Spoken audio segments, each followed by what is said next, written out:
Welcome to the War on Wellness. I am your host, and we're talking about those darn food cravings. I'm Penny, also known as Plant Based Penny, and this is part 4 of our series that we've been doing on those darn food cravings. I'm telling you, I did a survey in my Facebook group asking people whether they crave more sweets or whether they crave more salty. And you would guess that they said that they actually 100% of the people said that they crave more sweets than they crave salty. So that's fine. I used to be a sweet craver. Now I'm I'm more of a salty preferer. I prefer salty foods a little bit more. Put in the chat if you're a sweet or if you're a salty craver. Today, we're going to be talking about solutions. And today, we are talking about those darn those darn food cravings. And somebody puts in the chat that they don't care what it is as long as it's one or the other. Okay, we'll go with that. We'll go with that. So last week we talked about eat motions. If you missed last week, go back to that broadcast. You can find it on YouTube or, oh, you know what? I need to bring in my Instagram family. I just realized that they are not here. Okay, welcome. Welcome to my Instagram family. Good to see each and every one of you here. Good. Okay, we're all in the house now, the entire family. And so we are talking about those darn food cravings, and specifically, we're talking about the solutions to those cravings. And so I really appreciate your responses, and I appreciate you watching. And I want to give a shout out because this weekend was fabulous. We had I participated in the Leading Ladies RVA event, and it was great. And a lot of you came out as well. So thank you for being there to support. Yay! So that's my thanks to you for being there. I enjoy doing speaking engagements whenever the opportunity presents itself. So feel free to contact me about that, your future engagements that you may be planning. Okay, so here is something that I learned when preparing for this broadcast. 6 10-pound bowling balls. 6 10-pound bowling balls, that's how much added sugar in pounds that the average American adult consumes in a year. Hey, what? Family. That is like ridiculous. Okay, I don't know if you've ever gone bowling, but my family loves to bowl. Okay, and they just went bowling for my nephew's birthday. And a 10-pound ball, well, that's what I bowl with, a 10-pound ball. And so the average American consumes 6 10-pound bowling balls in average in a year in added sugar. So, and then the thing about it is when you consume the added sugar, then you consume more added sugar because the sugar makes you want more what? Sugar.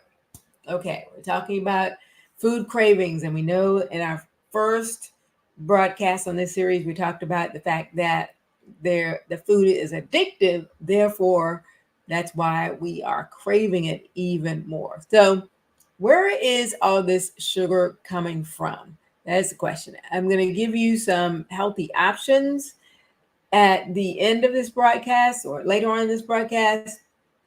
But where is all the sugar coming from? So, yeah, okay. I'm going to tell you that too. But okay, I'll let you guess that. So tell me in the chat if you think that most of the sugar is coming from drinks or coming from food. So which one do you think? Drinks or food? Put that in the chat. So while you're doing that, is another little piece that I found out in research. Actually, this is through my travel of living abroad in 7 countries and 3 different continents. I really observed the people. One of the things that I did not do is I did not live on resorts. I did not. Actually, one country I did stay in a resort, but the other countries where I actually lived in the country, where I was a traveler and not a tourist, and I spent time with the locals and with the indigenous people. One of the things that I did notice is that they were not consuming a lot of sugar. And in that, I mean, they were not consuming a lot of candy or gum or sweet, a lot of sweets like that, a lot of Danishes, donuts. That was not the staple in their diet. And actually, in one country, when I was in Singapore, you could not even chew gum. It was like illegal, literally illegal, with $500 fine. Anyway, I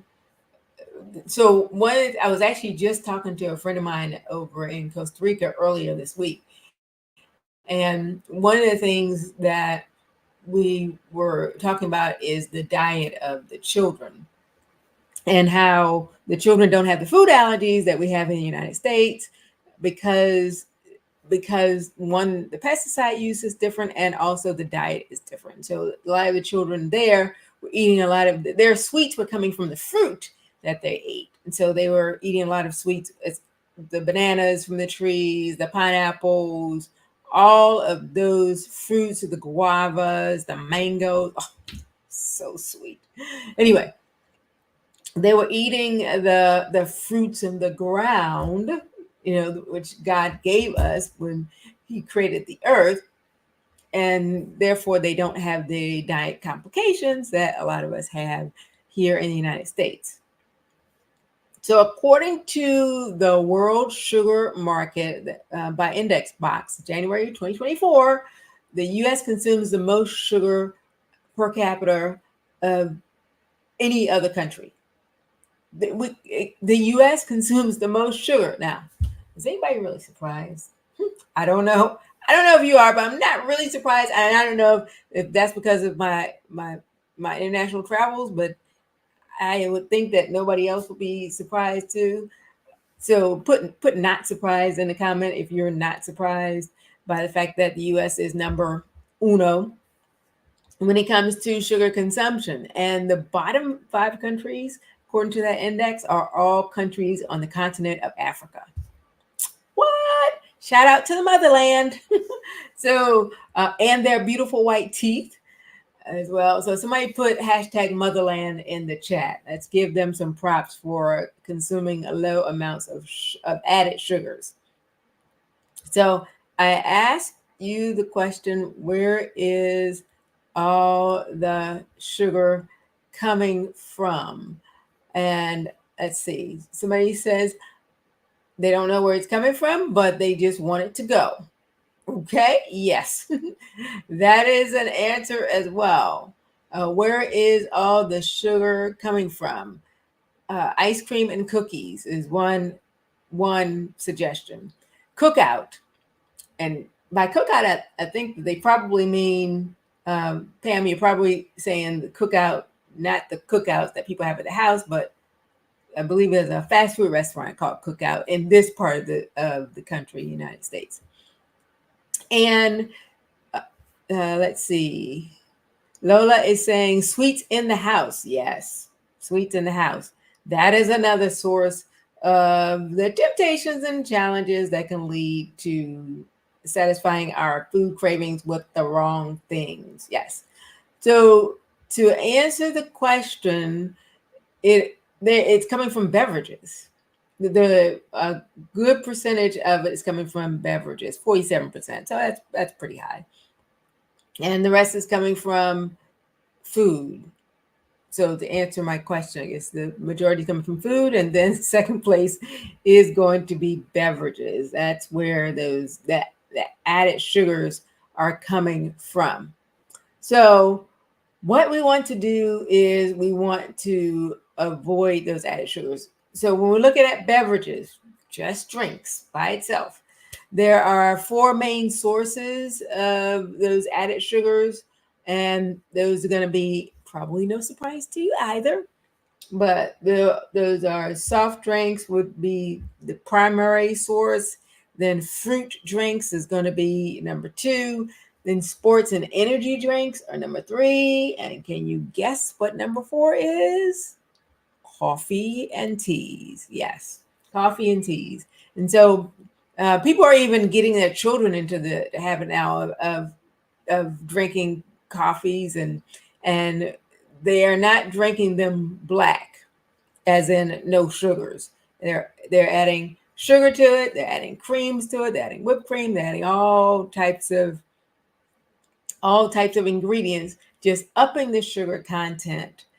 And that is not the best path that we want to put our children on, because one, we're actually adding the drug caffeine, because caffeine is a drug, and we're also adding the drug sugar, because sugar is a chemical and has a natural reaction, has a reaction with your brain, just like cocaine does. So the body treats it as a drug. If you've ever seen a baby eat sugar for the first time, they're just like, oh my gosh, give me more of that. And their brain for the rest of their life is going to want that sugar. So high sugar is going to lead to health issues, which we know are obesity, diabetes, cardiovascular disease. And so we want to fix the food cravings here on the War on Wellness, because there is a war on our wellness. There's a war on our wellness. And that there's a connection, as I said on the panel on Sunday, that there's a connection between what we eat and the healthcare system. Because what we eat can send us to the hospital or the doctor or the pharmacist more than we would like to go, quicker than we would ordinarily go, or even send us there when we did not have to go at all. Okay. There is actually a war against our wellness. And so we want to make changes. And sometimes these changes need to be gradual, to be sustainable. So let's dive into our tip number one. Tip number one. Wonderful. I see. Okay, great. We have Mom is watching. Doris Johnson Jasper. Hello. How are you? Good to see you. Okay. And we have Janice and Lisa. And I mentioned Pam is here. And Dartella. Okay. Good. Wonderful. Nice to have everybody over here in the room. And Dr. Tamara, hey, how are you over on Instagram? Very good. So let me give you the tips, my dear family, because you deserve it. And I know that you want to look, live, and feel well and be your highest and best self. So gradual swaps using natural options. So one of the natural options that you can consider would be berries. So berries are going to be sweeter tasting than some other fruits. And you can eat them alone. You can eat them in yogurt. You can eat them on your oatmeal, like my mother-in-law does. Blueberries are going to be one of the highest, most nutritious berries. But any berry can satisfy that sweet tooth, even goji berries. And so strawberries, whatever berry, blackberries, you pick the food item that you like. I mean, if you don't like blueberries, don't pick blueberries. Don't pick anything you don't like. Pick something that you like. And the berries are good because they're small, they're portable, and you can add them to different foods as well. Sweet potatoes is another really good option, because you can get your sweet tooth satisfied by eating a savory food. So you can satisfy that sweet tooth, and it has a natural sweetness. And I think I'm going to actually grow some this year. I actually grew some last year, and I want to keep practicing to try to get better, because I'm not an expert gardener or anything like that, but I enjoy growing my own food. And what I do suggest with the sweet potatoes is that you roast the sweet potatoes when you cook them. And so that's cooking them in the oven, not boiling them on top of the stove. Because when you roast your vegetables, it brings out the sweetness. So even if you don't like Brussels sprouts, I was one of those people.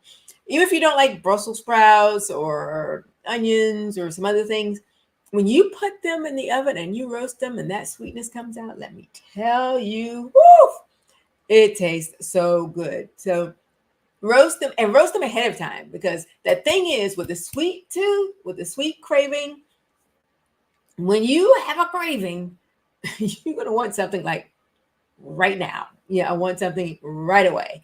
And so go ahead, cook the sweet potatoes, maybe, the night before or whenever you do your food prep, and just cook them so that you have them stored in the fridge. So you just take them out and eat them. It's going to save you time. And it's also going to help you be successful on this journey of those darn food cravings. Okay. Another option is going to be cinnamon. Cinnamon, yes. Cinnamon is not only satisfies the sweet tooth, it's a healthy snack. It's actually good for you. And so you can use the cinnamon sort of like the berries. You can add the cinnamon to many different dishes. Mostly, well, you add it to savory or sweet dishes, either ones. So add the cinnamon to your toast, add it to your oatmeal. If you eat yogurt, you can add it there. Add it to whatever food item that you have. You can add it to, oh, I'm going to tell you my most favorite one. I'll save that till last. But you can add it to many different options. The other option to consider, so we have berries, we have sweet potatoes. Now looking at dark chocolate is another option to consider. Now this is controversial to some people. And I used to, the cacao, which is where chocolate comes from, grows in the tropics. And so I saw many trees with beautiful cacao pods on them. And you pick the pods and they're really sweet when you break them open. And then in order to make it into chocolate, you have to take out the little small pods of seeds, dry them in the sun or however you dry them, and then you break them down into chocolate. So what happens is before it gets to us is that they add things to it. They add the additives and the sugars. But because if you've ever baked and you've had those like little semi-sweet, what do you call them? Chocolate chips. They're not sweet. They're not sweet. So chocolate in its natural form is not sweet. It is sweetened. And so carob is actually the best form to eat. But if you are not at that point yet, dark chocolate and just a bit of chocolate, because just make sure you know that we're not trying to add those 6 bowling balls worth of weight to our body, which is the average pounds in added sugar that Americans eat. So we want moderation is the key. Moderation, making sure that we're moderate. So if we have a candy bar or a dark chocolate bar, then we're eating whatever is about the size of our finger or on that particular day. We are not just like eating the whole bar. Okay. All right. Don't go out there and say, well, plant-based Penny said that I could have dark chocolate. So I got this whole container over here that I'm going to eat. Yes. Very good point. Dates are good to add sweetness also. Okay. Very good. You've already gotten to my next point. So yes, dates are really good. And actually I put those in my favorite one, which I'm going to share with you here at the end as to what I use to satisfy and satiate. It's a really good option also. So those darn food cravings is what we're talking about today. And I want to thank you all for being here, and make sure that you follow on Instagram. Thanks for watching over on Instagram. and on Facebook and on YouTube. If you haven't checked us out on YouTube, make sure you check us out there. So I have about 3 more suggestions for you. And I'm going to come back right after this message from our sponsor.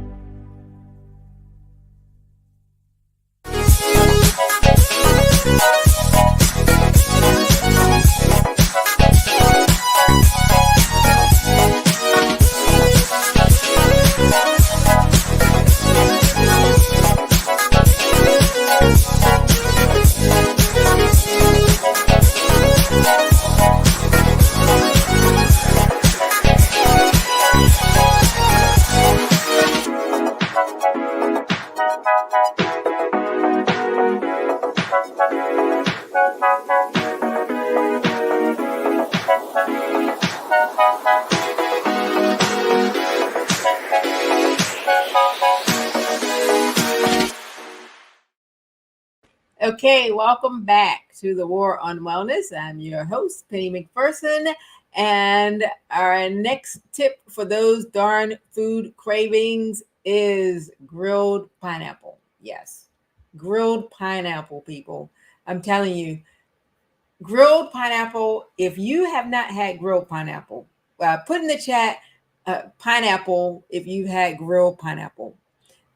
Grilled pineapple is something that you definitely want to try. It is definitely invited to the cookout, okay? Grilled pineapple is invited to the cookout because it is so good. And just like roasting your vegetables brings out the sweetness, grilling those pineapples, boy, let me tell you, that is going to be so good. And just put them on the grill them. Don't mix them with the meat juices, please.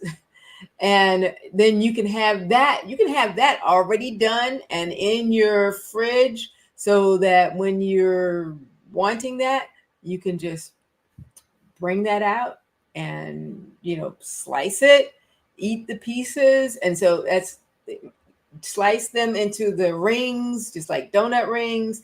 So instead of partaking in the dessert for whatever your meal is, you can eat the grilled pineapple. Yum, yum, and yum. Okay. And then next to the last one is going to be frozen grapes. If you've ever had frozen grapes, put frozen grapes in the chat. Frozen grapes are a great treat. Put the grapes in the freezer. They have such a high water content that you don't even have to wait so long. So you can put them in, you get home from the grocery store, and they'll be frozen normally that same day. It just depends on your freezer. And if you haven't had them, you're missing out. You can eat them just like candy. You can take them with you when you're traveling. They replace the sugary popsicles. There's so many things that can benefit you that you can use with the grilled pineapple. And so I want to encourage you to do that. The other option that you can have is going to be my favorite, my absolute favorite. And that is nice cream. Now, if you know what nice cream is, then you can put that in the chat. But nice cream is going to be, it's what I call my ice cream. Okay. It is basically ice cream made from fruit is what it is. It's ice cream made from fruit, and it's banana ice cream, although you don't have to have bananas. And if you're diabetic, you can have less bananas in your, I call it a smoothie, but it's not really a smoothie. But all you do is what I do is buy bananas. I have bananas, strawberries, and dates. I put dates in mine. And when I do that, I blend it in a blender and I enjoy it so, so very much. I blend mine and then I add almonds to it. And then I blend that a little bit. So I like the texture. So good. And so I don't have to eat candy because, one, I'm trying desperately not to gain the 60 extra pounds that come from the added sugars that the average American eats. And two, it also puts you on what's called a sugar high. So a sugar high is when you feel really good for a period of time, and then you have a crash. And you have people who are hypoglycemic actually experience this as well. And so you want to avoid that at all costs. Avoid it at all costs. And when you do, you will feel a lot better for it. And then you also don't have the issues that come along with that. And those are the heart disease, the diabetes, and some cancers. Oh, obesity. That's the number one thing. So you want to avoid that at all costs and if at all possible. So I really enjoyed sharing this and other information with the Women Making Moves conference this past weekend. I want to remind you that I am available for one-on-one speaking consultations along with speaking engagements. I'm checking over here. Hello, Denise Moon. Nice of you to join us over on Instagram. And I want to thank Tanya, Noreen, and who else do we have? Lady, all over here on Facebook. So thanks for joining. And also look for my YouTube channel. Oh, wait. Don't move. Oh my goodness, I almost forgot.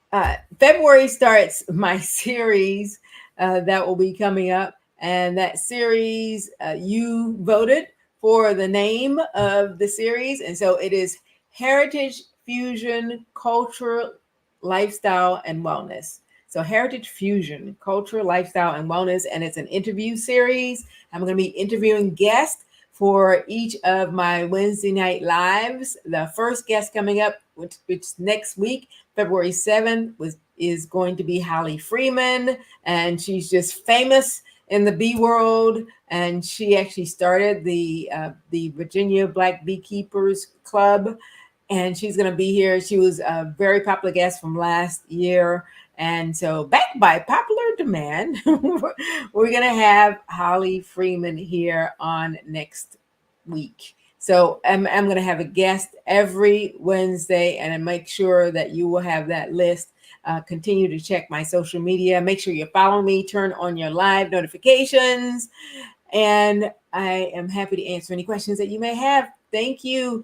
I look forward to the opportunity to help you move from your problems to your progress with plant-based solutions. Bye-bye.